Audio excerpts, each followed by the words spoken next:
outside, over through there, a few kind of ground rules before we go in is there is some security, kind of very similar to the airport. You know, belt off, watch off. They're a lot nicer than the airport, I would say. You know, they're very kind. So a few security. Once you're in the building, you're free to take any photo you want, except for through security. Only exception there. Any photo of me is $10, okay? You know, e-transfer me after the tour. And I'm trying to think of what else. The building is closed today, so you do have to stay with me throughout the tour. So that's about 30 to 40 minutes. There are bathrooms as well inside, I'll point them out. So yeah, we'll head on inside. My name's Matthew, by the way. And yeah, we'll head inside. Great. Thank you.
spiritual values.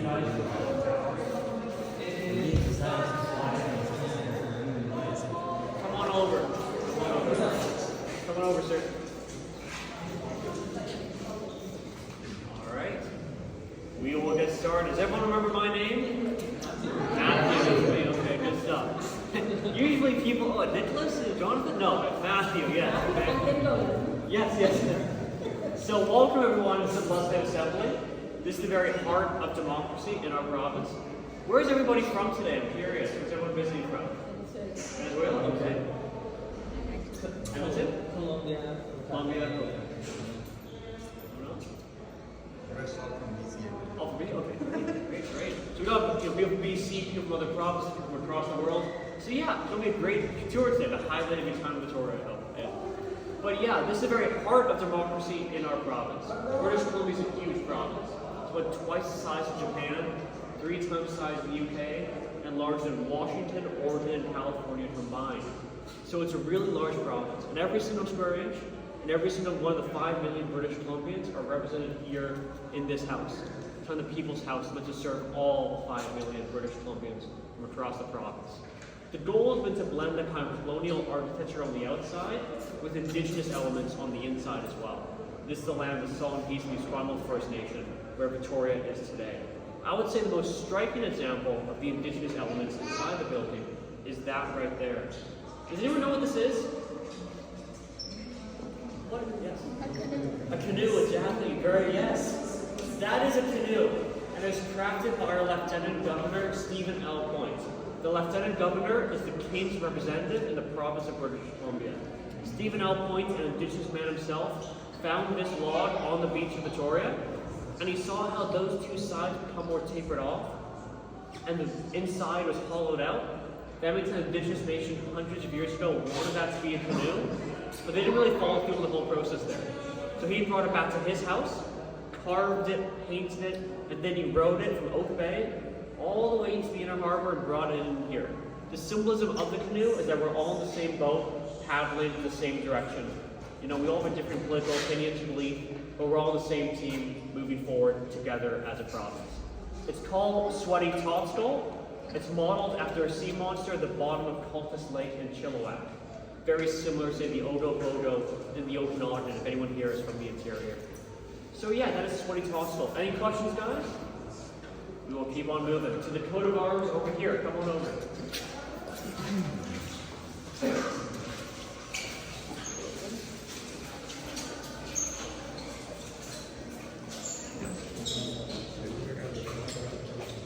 So this is the coat of arms of the province.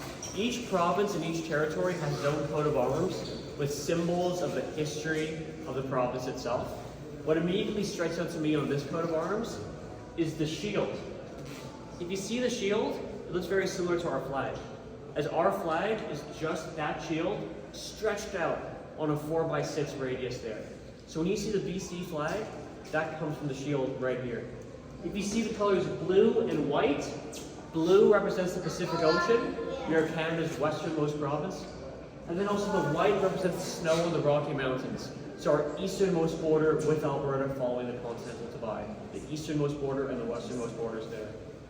We also have here the elk, and on the right, the bighorn sheep. Before we were the province of British Columbia, we were the Crown Colony of Vancouver Island and the Crown Colony of British Columbia, the mainland. They came together to form the province of British Columbia. So the elk represents Vancouver Island. You see elk, even in Victoria, you see deer in Sandwich, Oak Bay, Victoria. And you see the bighorn sheep in the Cascade Mountains and the Rocky Mountains near Alberta. See here, splendour sine cosio. Does anyone here speak Latin at all? Yeah, no, I only know 3 words. You know, splendour sine cosio. It means splendor without diminishment, or beauty without diminishment, or beautiful British Columbia. So when you see the license plate as well, that also comes from this coat of arms here, splendour sine cosio. These flowers here are dogwood flowers. That's the provincial flower of British Columbia. When we graduate high school in British Columbia, we receive a dogwood diploma, not a high school diploma, to honor the flower, the provincial flower there. We also have at the top the colors white and red. That's the colors of the Canadian flag, but also the colors of the British and the French historically. So we have a unique history here on the West Coast, but also a history of central Canada, Ontario, Quebec, the Maritimes as well. Lastly, at the very top, we have that lion. The lion is the symbol of the monarch, of the crown, or today, King Charles. If you see that collar of flowers around the lion, that was only added on in the 1980s. Because up until the 1980s, the province was using this kind of copyrighted symbol kind of illegally on its government documents, publication, highway signs.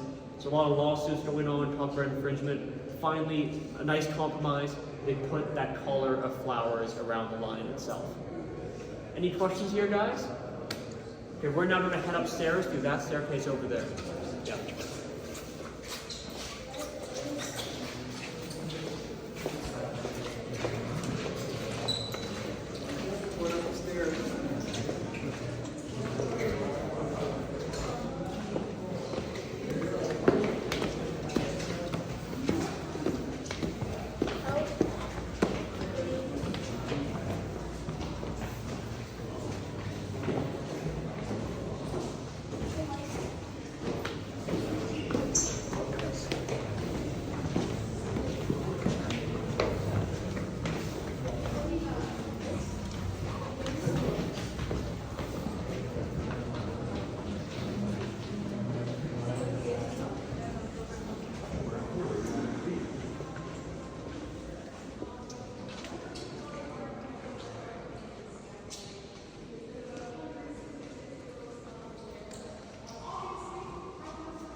All right. Oh, cool. We will keep on going. Come on a little bit closer, everybody.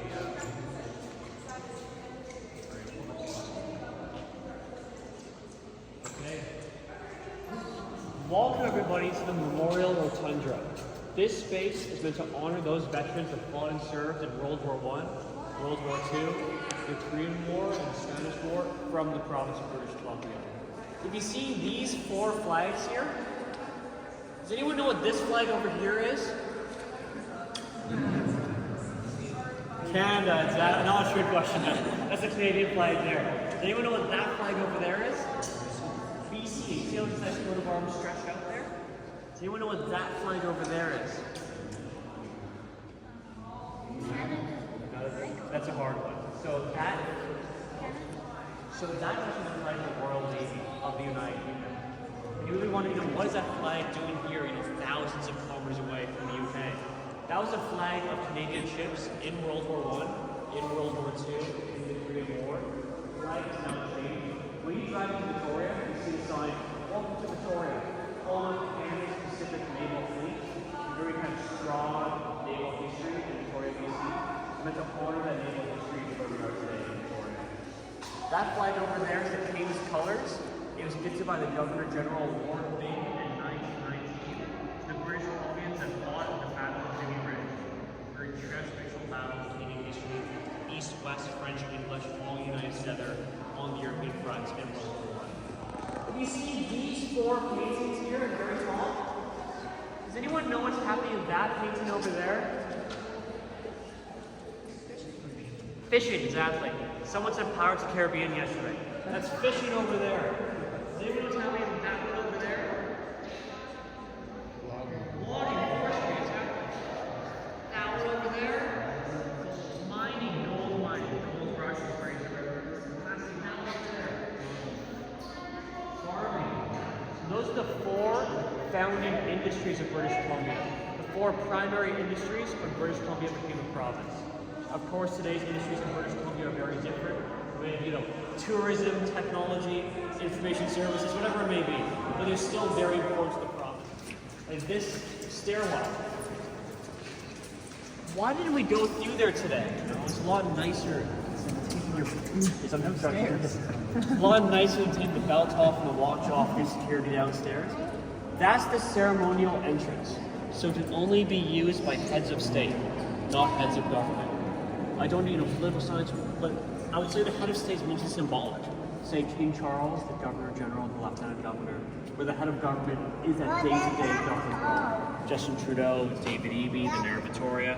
But for example, Joe Biden is with the head of state and the head of government of the United States.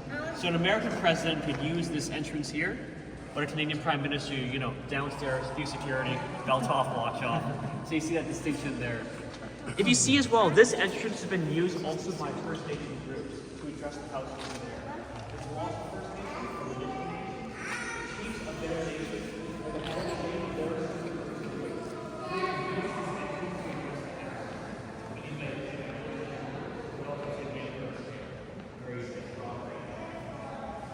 you also see all these cool.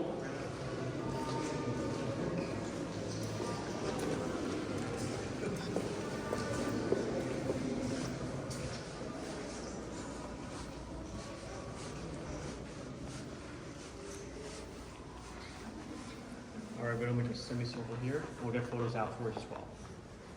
So yeah. Alright. We will keep on going. Oh, wait up. Alright, come on over, guys. We'll keep on going. Okay, this here is Legislative Assembly. This is kind of where the action happens. Legislative Assembly has 3 primary responsibilities: to approve finances, so the provincial budget each year, to debate legislation in front of the House. Provincially, there's primarily, say, healthcare, education, transportation, say BC ferries, and to scrutinize the government, to hold the government accountable, do question period, do budget estimates, do debate in the House. There are 87 MLAs in this House. Each MLA, the member of the Legislative Assembly, represents approximately 50,000 people. There are 87 seats. When BC first became a province, there were 25 seats. So if you see these plaques here, they show every single MLA that's ever served.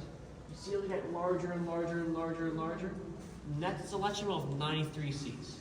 So as BC continues to grow, we'll have more seats. Kind of one debate happening now is this house. If you see the desks, they are quite small. It is quite cramped in there. Is that they had to move that wall there in the 1970s backwards.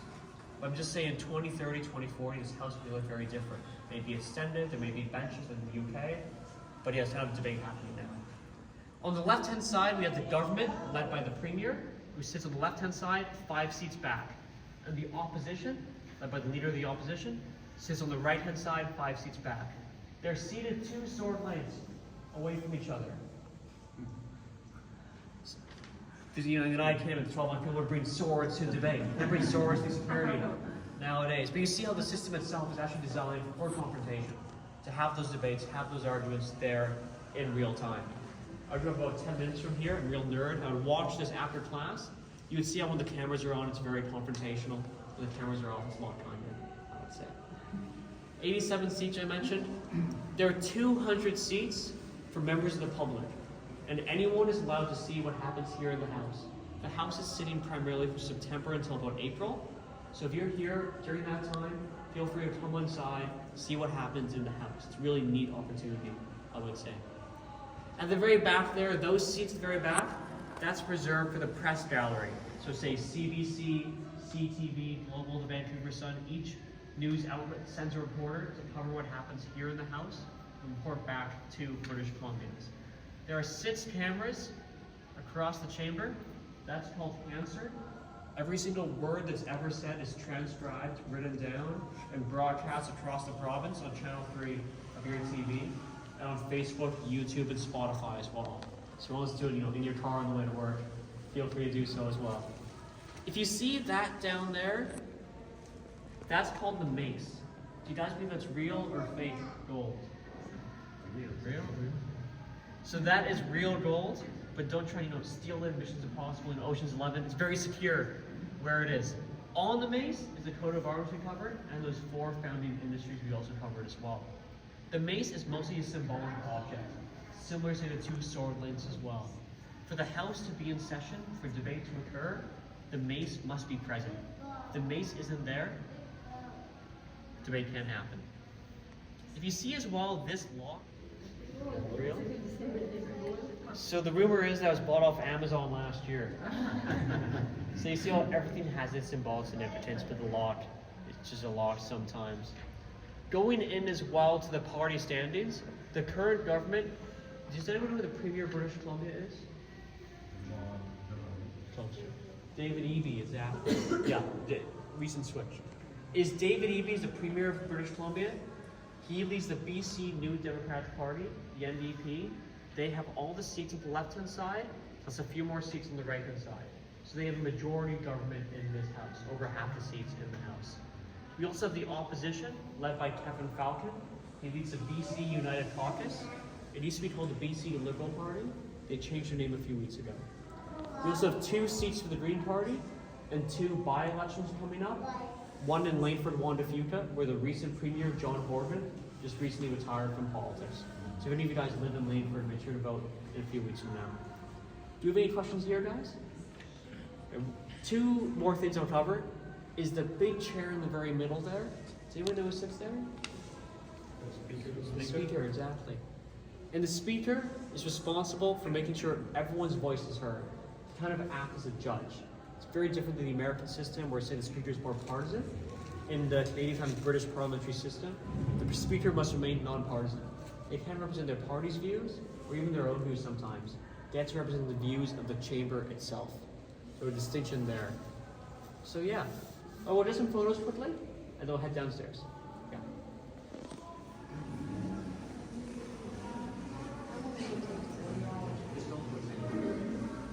And the library behind that.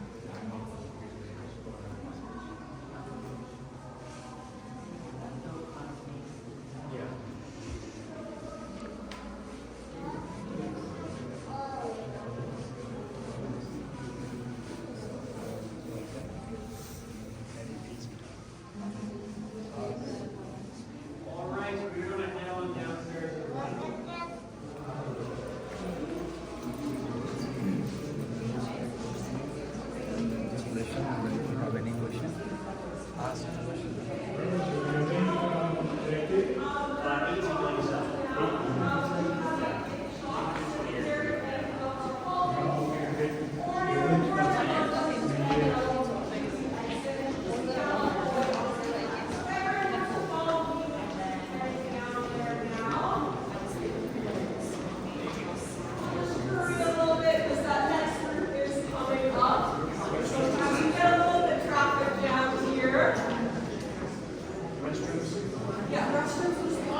right, guys. My group, we're going to do a little bit of a base the wall here. We're going to cover these two maps. Got a traffic jam of people.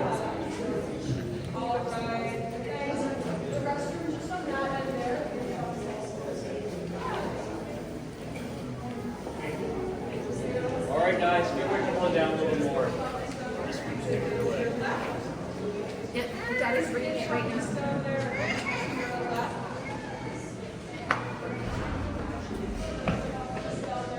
All right, come on down a little bit more, guys. We're going to read these two maps here. Yeah. Come on down.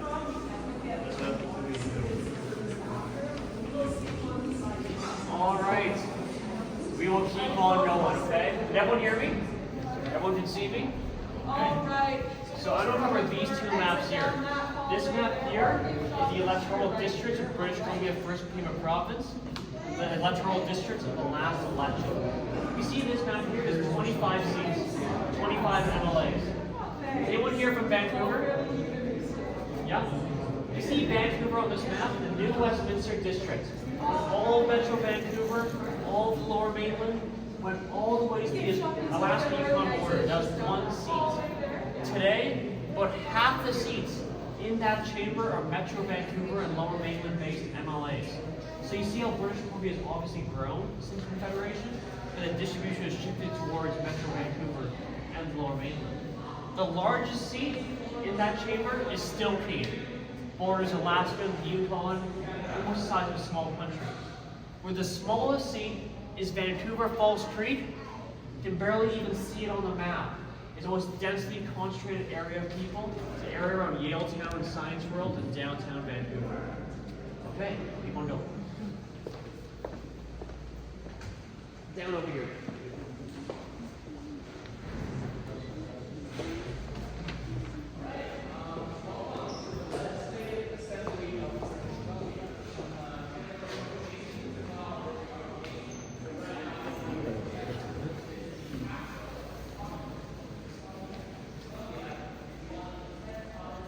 Come on over, buddy.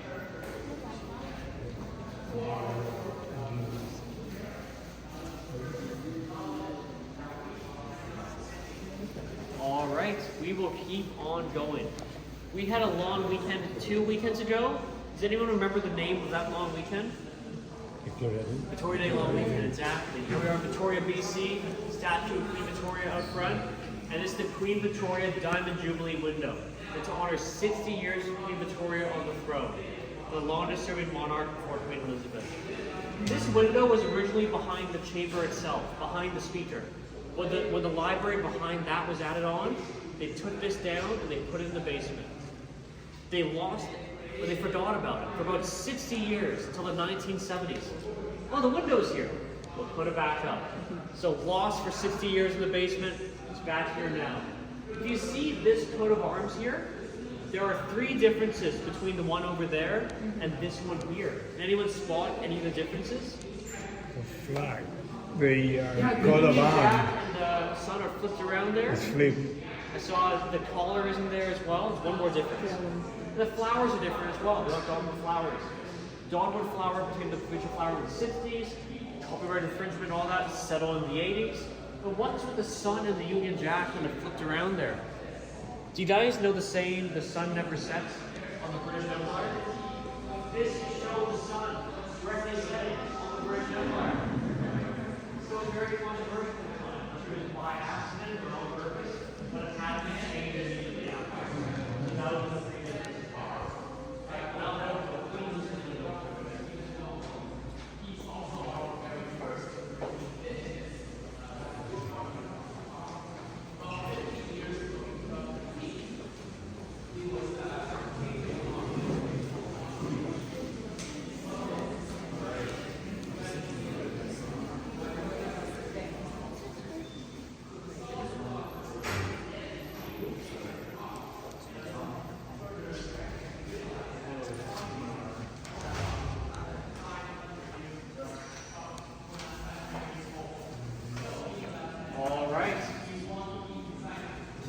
on going. This is the Queen Elizabeth window for Queen Elizabeth's Golden Jubilee, 50 years on the throne. Queen Elizabeth came here in 2002, and she unveiled the window.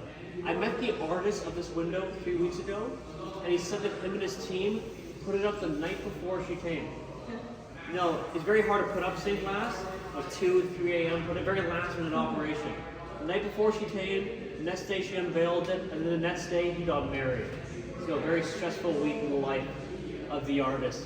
If you see that coat of arms right there, there's only one difference between that one over there and this one here. The only difference is the ton on the elk is out, while the bighorn sheep, the ton is in. I showed you those two maps over there, how the ton in Vancouver Island is a more powerful colony at the time. The ton being out kind of represents a power or authority or strength. And at the time, the elk representing Vancouver Island was a more powerful colony. So that's kind of the distinction there. We have a lot of animals that represent both our province, but also where we live, the Pacific Northwest. See the Steller's jay? That's our provincial bird. The Pacific salmon is our provincial fish. I didn't know we had a provincial fish. I just learned this. But it's Pacific salmon. And also we have jade down here. That's the provincial mineral of British Columbia. We also have, say, the bald eagle. Of course, it's an American symbol. But also BC is home to about 25% of the world's bald eagles. It's an American symbol, but also a symbol of the Pacific Northwest, where we are today. And yeah, I heard some people were on a whale watching tour yesterday. You can see the Orca whales, cruise ship, BC Ferry, hopefully as well. It's a really neat opportunity. All right, we're now up to this wall over here, and we're almost done.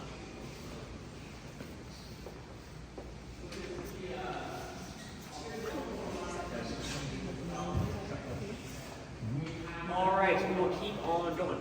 So this wall was put up in 2017. It's a more recent addition to the building.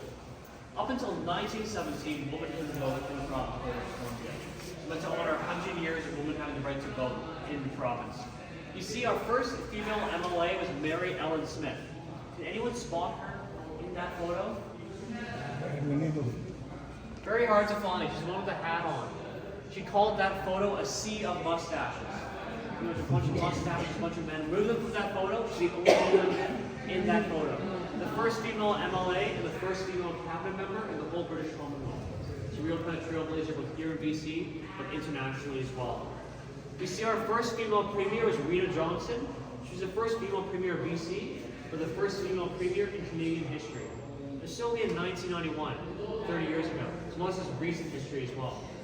We also have our first female prime minister, Kim Campbell, and currently the first and only prime minister from British Columbia. We have about 23 prime ministers, one from BC. So we hope we have another one in the future as well. All right, guys. Well, any questions here? That concludes the tour. Thank you so much. There's a gift shop down the hall. All the proceeds support parliamentary education in British Columbia. If you want to exit the building, you follow the premiers down there. The most recent, John Horgan, Chris Clark, all the way to the first ones, and you have to join there. So thank you guys. Thank you so much. Awesome.